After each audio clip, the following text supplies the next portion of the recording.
Okay, good morning. Hopefully this is working.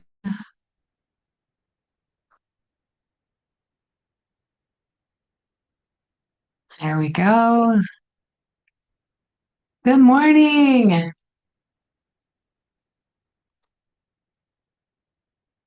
All right. Thanks for joining me live.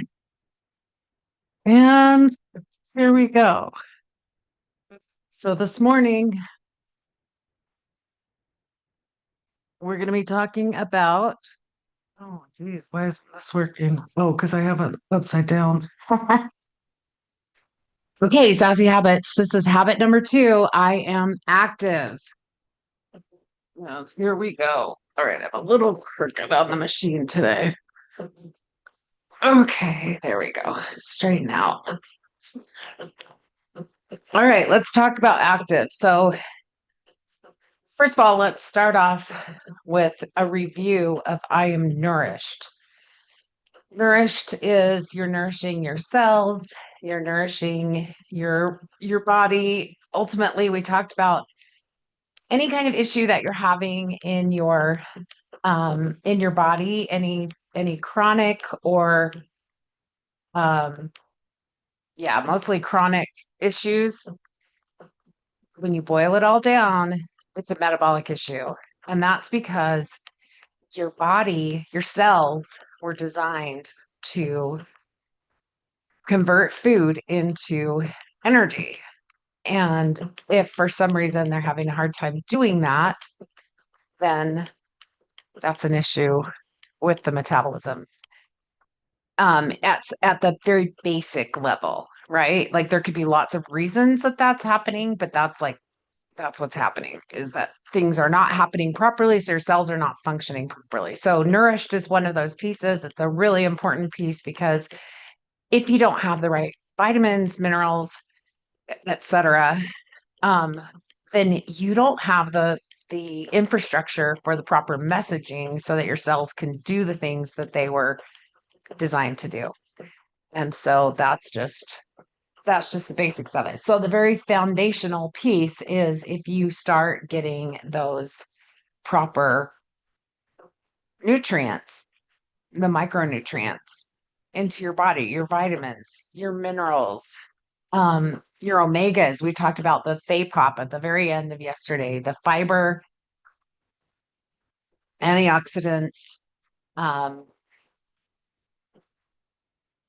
protein, omega 3s, and probiotics. So all of those pieces you're adding to your food or you're supplementing appropriately, and that's what that's what you're doing for for your nourishment. And we can go in a little deeper and talk about like where do you find those types of foods, or you can do a quick Google search and you'll see a lot of foods with that. But that's kind of the basics of I am nourished. We also briefly touched on the amount of calories. A lot of people, there's a lot of differing schools of thought on this. So just start where you feel like you should. But I'm going to give a caveat with that because if you're going to immediately go into a cut and you've already been nutrient deficient and you're already adrenal fatigued and you're adding a lot of exercise and you're adding, oh, not a lot of food, that's going to not be a recipe for long-term success. So with that, we'll move into I am active. So there's this thing called NEAT, and it's called non-exercise activity thermogenesis. And basically what it means is that your body feels like moving. And like it doesn't really mean that. It means what amount of activity you're getting that's not necessarily when you're like, okay, I'm going to go work out, but like, what are you doing in your daily life that is active? And this is also something that when we ran our 90-day program, um, we would find that around week 8, we would tell people don't exercise at the beginning. And this was largely because the program that we were running did incorporate a cut. at the beginning, but we were focused on resting and on getting all of the proper nourishment with less calories. So, in order to do that, um, people would people would do it, but we would focus in on the resting and having your activity be active rest. So this would definitely qualify. What I'm doing right now would definitely qualify as kind of an active rest type activity, but this was not, I didn't have this machine at the time, so I didn't do it. But what I did do was lay on my back and meditate. And sometimes I would meditate about being more active and about feeling better in my body. And sometimes I would just, do deep breathing exercises and think, positive affirmations or things like that. Sometimes I would just um, not really think about any focused thing, but just relax, just like sit in gratitude or in praise. And so that was part of the rest thing, but it was also part of my activity. And there were two reasons that we did this. Number one was because it set aside the time that we would later be using to exercise.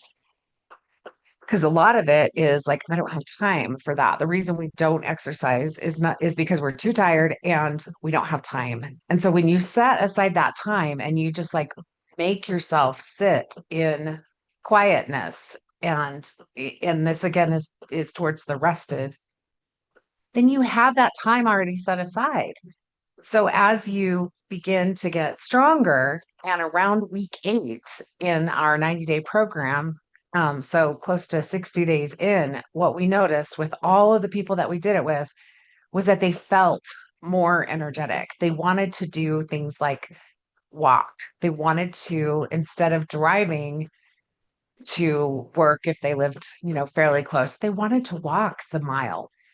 Um, to go in because they just felt like their body felt different. It felt ready to move. And so when you're first starting, if you're coming from a place of illness, sickness, just like you're down, right? Your adrenals are shot, you're depressed, like whatever that is. If you're coming from that place, then you want to focus on doing that, setting aside the time and doing that active rest, and then starting with small things that will build up your muscles a little bit at a time. So some other things that are small that are really, really important and helpful. If you want to have good mobility, you've got to be able to bend your knees. You got to be able to get up out of a chair or get up off of the floor. And if you can't do that right now, then you have to think about when a baby is developing his muscles for the first time. And I remember watching one of my babies, well, all my babies did this, but I remember specifically watching one of my babies who was just like, he would just sit there and do crunches. He would just crunch, crunch, crunch, crunch, crunch. For the better part of the day, he was strengthening his muscles. And so the same thing is true. If you have lost mobility, then you want to strengthen your muscles. Now, you do not want to overdo it. You don't want to put yourself in a position where you have to recover all the time. Yet, you're going to do that later as you get stronger because the recovery is how your muscle, continues to grow. But in the beginning, you're doing these like micro exercises. So, I've got my feet on this thing, which is a very passive aerobic exercise, but it also is helping with the movement in my spine. And and so it's just like, very, very gentle and simple exercise. Now, some other things I do that are off camera.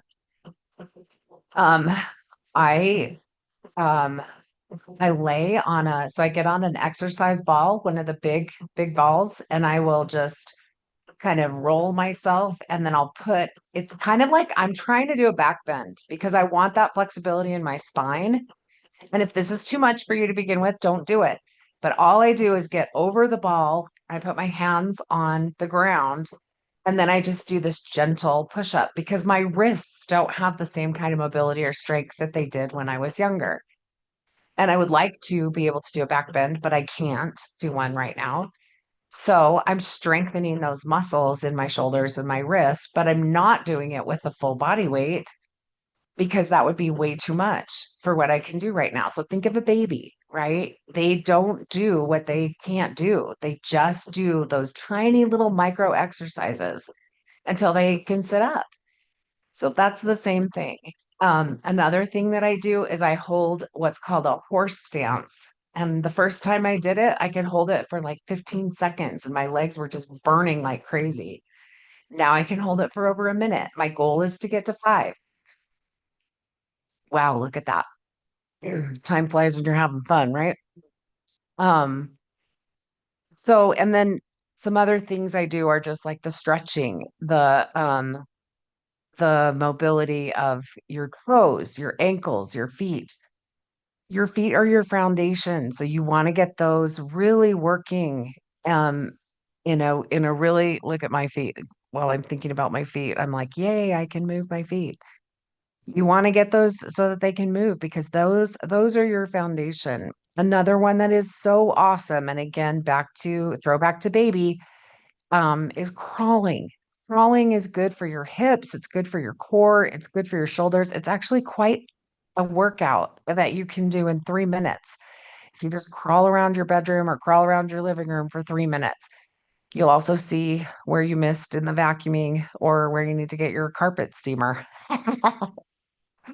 But those are just a few, and just think back to, what can you do that's just like tiny. If you're coming from a place of less mobility, then you have the option to get more mobility, not by blowing out your knee or slipping a disc or whatever, because you're just going to go kill it at the gym, but just these gentle, gentle things. And I know it is not sexy. Why do you think I'm not on camera? Hello. But it is effective. So do it. Do it. Do it. All right. You have a great day. We'll see you again tomorrow. Thanks for joining me.